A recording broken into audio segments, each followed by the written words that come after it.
ఈరోజు మనం శాతవాహనాస్ యొక్క రిలీజియస్ కండిషన్స్ చూద్దాం.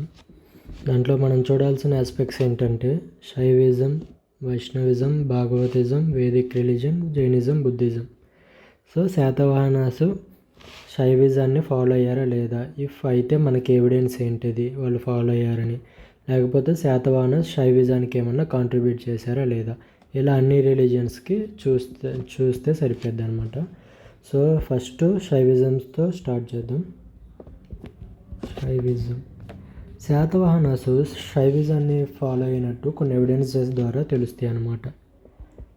ఎవిడెన్సెస్ ద్వారా చెప్పచ్చు అనమాట ఏమైంది శైవిజం ఎగ్జిస్ట్ అయింది శాతవాహన పీరియడ్లో అని.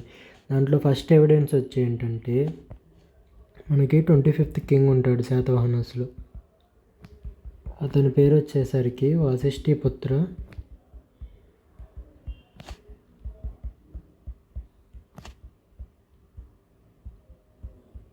శివశ్రీ శాతకర్ణి అనమాట.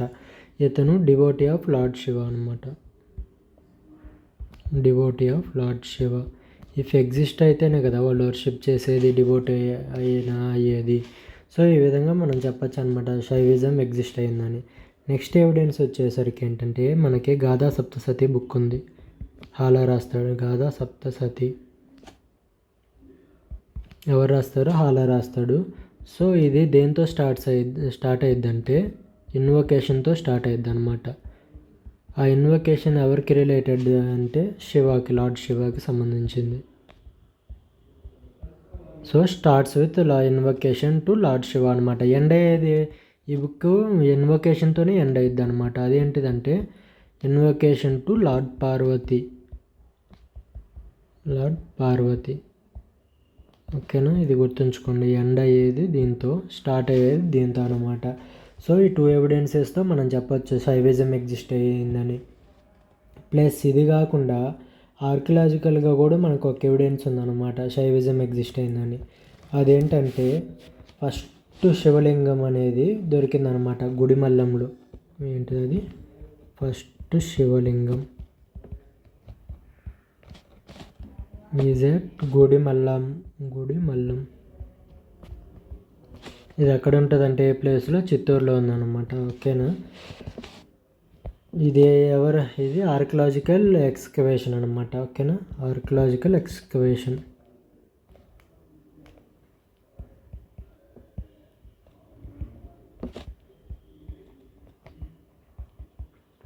ఓకే, దీని హైట్ వచ్చేసరికి 3 meters ఉంటుంది అనమాట, ఓకే. ప్లస్ దీనిపైన ఏ రూఫ్ ఉండదు అనమాట, నో రూఫ్ టాప్ దీని ఫీచర్ వచ్చేసరికి. నెక్స్ట్ వచ్చేసరికి ఇది ఆర్కియలాజికల్ ఎవిడెన్స్ అనమాట. ఈ రెండు ఏంటిదంటే మనకి కింగ్ ఫాలో అయ్యాడు. నెక్స్ట్ బుక్స్ కూడా ఈ ఇన్వొకేషన్తో స్టార్ట్ అయ్యేది. అలా శైవిజం ఎగ్జిస్ట్ అయిందని చూసాం. ఇప్పుడు ఆర్కియలాజికల్గా చూసుకుంటే ఫస్ట్ శివలింగం అనేది గుడిమల్లంలో దొరికిందనమాట, ఓకేనా. వీళ్ళు ఏ శైవిజాన్ని ఫాలో అయ్యారంటే పశుపత శైవిజాన్ని ఫాలో అయ్యేవాళ్ళు. పశుపత శైవంని ఫాలో అయ్యేవారు అన్నమాట. పశు అంటే మీనింగ్ ఏంటంటే ఇన్నర్ కాన్షియస్నెస్, ఓకేనా. పత అంటే లార్డ్ శివ, ఓకే. సో దీని ఓవరాల్ ఏమేంటంటే మనందరం ఏదో ఒక రోజు శివతో మెర్జ్ అయిపోవాలని దీని యొక్క ఫిలాసఫీ అనమాట. One day our self has to merge with Shiva, okay. So ఇది it is nothing but achieving moksha అని దీని మీనింగ్ అనమాట, ఓకే. వీళ్ళు ఫాలో అయ్యేది పశుపత శైవం, ఓకే. దాని మీనింగ్ ఏంటంటే ఒకరోజు మనందరం శివతో మెర్జ్ అయిపోవాలి. దాన్నే వీళ్ళు మోక్ష అని ఈ ఫిలాసఫీ యొక్క మీనింగ్ అనమాట, ఓకేనా. నెక్స్ట్ దీని ఫౌండర్ ఎవరంటే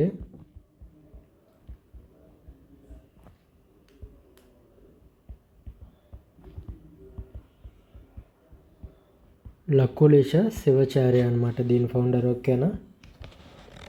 నెక్స్ట్ వచ్చేసరికి మనం శైవేట్స్ అంటే అందరూ మిలిటెంట్స్ లాగా చూస్తారనమాట. కానీ వాళ్ళు మోడరేట్స్, నాట్ మిలిటెంట్స్, ఇది ఒకటి గుర్తుంచుకోండి. నెక్స్ట్ వచ్చేసరికి ఇంకో ప్లేస్ వీరాపురం అనే ఒక ప్లేస్ ఉంటుంది కర్నూలులో. వీరపురం ఇన్ కర్నూల్. ఓకే, దీంట్లో 16 శివలింగాల్ని ఎక్స్కవేట్ చేశారనమాట.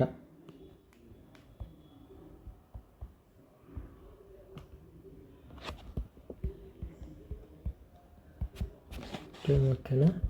ఫస్ట్ ఆర్కియలాజికల్ సోర్స్ ఏంటంటే శివలింగం ఎట్ గుడిమల్లం, తర్వాత 16 వచ్చేసరికి కర్నూలులో ఎక్స్కవేట్ చేశారు. సో ఈ ఎవిడెన్సెస్ బేస్ చేసుకొని మనం ఏం చెప్పచ్చు అంటే శైవిజం ఎగ్జిస్ట్ అయింది శాతవాహన టైంలో అని చెప్పచ్చు అనమాట.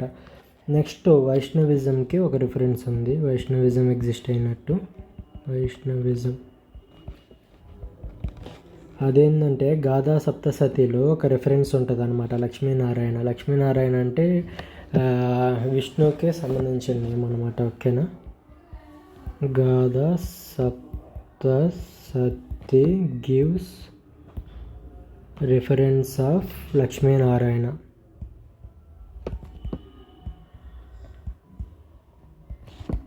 Lakshminarayana is nothing but Vishnu అనమాట.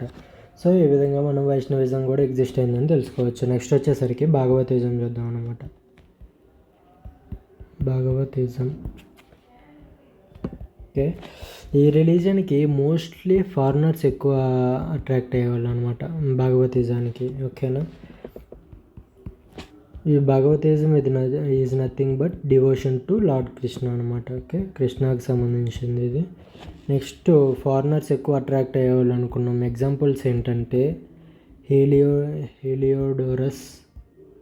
ఓకే, హీలియోడోరస్ ఈ అడాప్టెడ్ భాగవతిజం అనమాట. ఓకేనా. Next Gatha Saptasati also mentions about Krishna Radha love story, వాళ్ళ గోపికల గురించి, వీటి గురించి కూడా మెన్షన్ చేస్తుంది, అది కూడా గుర్తుంచుకోండి. ప్లస్ కొండమోటు అనే ప్లేస్లో నియర్ అమరావతి దగ్గర ఉంటుంది ఇది. సో అక్కడ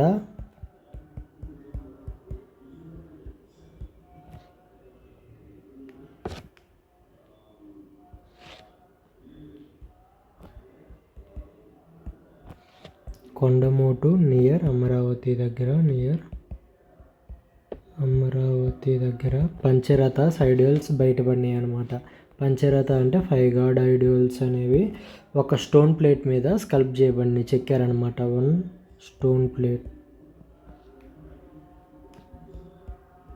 sculpted on stone plates.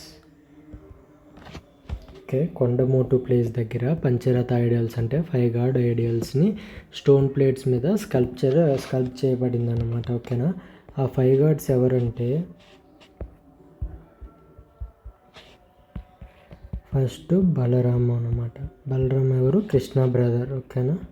Next వచ్చేసరికి వసుదేవ కృష్ణ. ఓకే, నెక్స్ట్ వచ్చేసరికి సాంబ కృష్ణ సన్న అనమాట. Okay, 4th Pradyumna. Okay, 2nd sun అనమాట కృష్ణకి. నెక్స్ట్ అనిరుద్, ఇతను సాంబ కొడుకు అనమాట. ఓకే, ఈ 5 గాడ్స్ని ఇక్కడ ఈ స్టోన్ మీద స్కల్ప్ చేయబడింది అనమాట. It is related to Bhagavatism, కృష్ణకి రిలేటెడ్ అయింది కాబట్టి కృష్ణ అంటే భాగవతిజం రిలేటెడ్. సో ఈ విధంగా మనం శాతవాహనస్ టైంలో భాగవతిజం కూడా ఎగ్జిస్ట్ అయిందని చెప్పచ్చు అనమాట. నెక్స్ట్ వచ్చేసరికి వేదిక్ రిలీజియన్ చూద్దాం.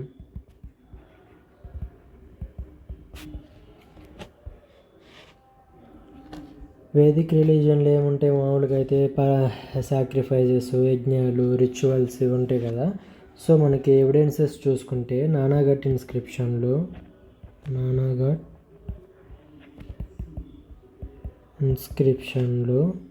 ఒక ఎవిడెన్స్ ఉంటుంది అనమాట. 20 different type of rituals perform చేశారని Satakarni 1. 20 different types of rituals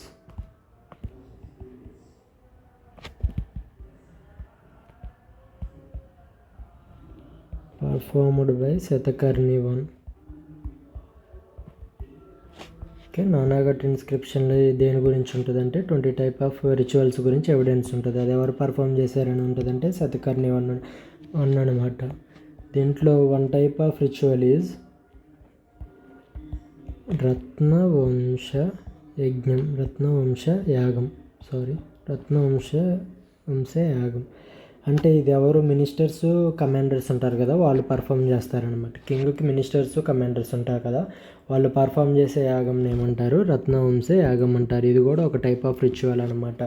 ఈ టోటల్ ఎవిడెన్స్ని అండ్ అది పర్ఫామ్ చేసిన శాతకర్ణి వన్ అని ఎక్కడ మెన్షన్ చేసిందంటే నానాఘట్ ఇన్స్క్రిప్షన్లో మెన్షన్ చేసిందనమాట. ఓకేనా. నెక్స్ట్ వచ్చేసరికి నానాఘట్ ఇన్స్క్రిప్షన్ ఇంకోటి కూడా చెప్పిద్ది అనమాట. There is worship of Vedic gods, అంటే వాళ్ళు వేదిక్ గాడ్స్ని కూడా వర్షిప్ చేసేవాళ్ళం అని చెప్పిద్ది అనమాట. వేదిక్ గాడ్స్ ఎవరెవరు, ఇంద్ర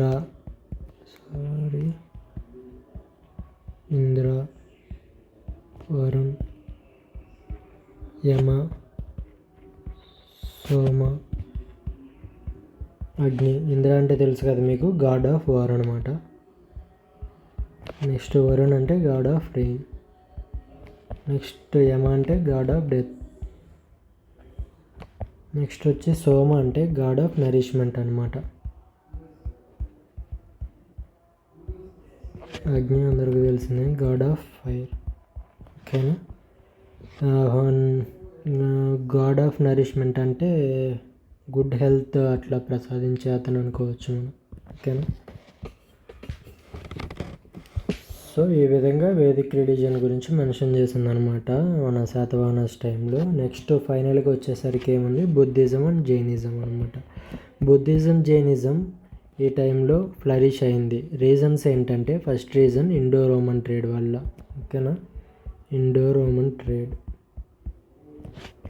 ఎందుకంటే బుద్ధిజాన్ని ఎవరు ఎక్కువ ప్రమోట్ చేసేవాళ్ళు అంటే మర్చెంట్స్ చేసేవాళ్ళు అనమాట. ఓకే, మర్చెంట్స్ కానీ గిల్స్ కానీ అంటాం. మన శాతవాహనాస్ ఎకానమీలో చెప్పుకున్నాం, గిల్స్ అనేవాళ్ళు చాలా పెద్ద రోల్ ప్లే చేశారు, కీ రోల్ ప్లే చేశారని. లెర్నింగ్ యాక్టివిటీస్ కానీ, ఇన్ఫ్రాస్ట్రక్చర్ బిల్డింగ్ కానీ. సో మెర్చెంట్స్కి మళ్ళీ బుద్ధిజం, జైనిజం ఎందుకు ఇష్టం అంటే, ఎక్కువ ఎందుకు దానికి అడాప్ట్ అవుతారంటే, ఈ రెండు రిలీజియన్స్ వడ్డీ వ్యాపారాన్ని సపోర్ట్ చేస్తాయి అన్నమాట. మనీ లెర్నింగ్ని సపోర్ట్ చేస్తాయి. సో దానివల్ల మర్చెంట్స్, గిల్స్ అనేవాళ్ళు దీనికి అట్రాక్ట్ అవుతారనమాట. ఓకేనా. ఈ విధంగా ఆ టైంలో ఇండో రోమన్ ట్రేడ్ బాగా జరిగేది. సో ఆ విధంగా గిల్స్ డెవలప్ అయ్యారు బాగా. సో వీళ్ళతో పాటు వాళ్ళ రిలీజియన్ కూడా డెవలప్ చేసుకున్నారు, బుద్ధిజం, జైనిజం. సో ఇదనమాట. ఇంకోటి ఏంటంటే అజంతా కేవ్స్ ఉంటాయి కదా మనకి. ఈ అజంతా కేవ్స్లో చాలా కేవ్స్ అనేవి మెర్చెంట్సే కట్టించారు అనమాట, బిల్డ్ చేశారు. ఓకేనా. గుర్తుంచుకోండి, అజంతా కేవ్స్లో most of the caves are built by merchants అనమాట.